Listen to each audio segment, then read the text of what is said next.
Find f of g of x and g of f of x and determine whether the pair of functions f and g are inverses of each other.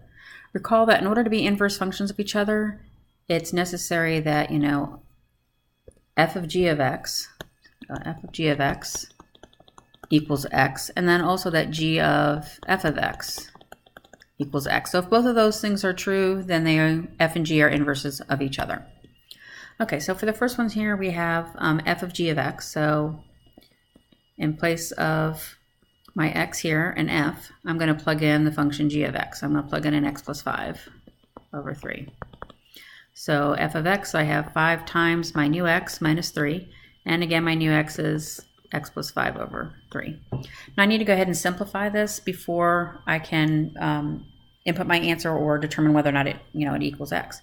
So distributing the 5 in the numerator, we'll have 5x plus 25 all over 3, and then I have this minus 3 here.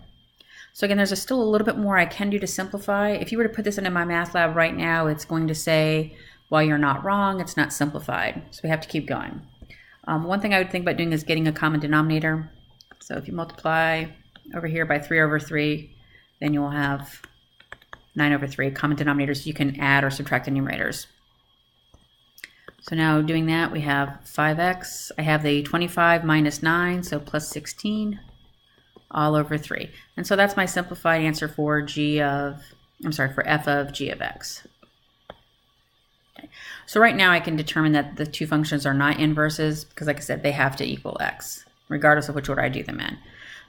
We're going to keep going because I know in MyMathLab they're going to ask you to input both compositions. So now I'm going to go ahead and work it the other way and do g of f of x. So now I'm going to plug in into g, I'm going to plug in f of x. So I will plug in 5x minus 3. So going to my g function, I have x plus 5 all over 3. And then again, my new x is going to be 5x minus 3.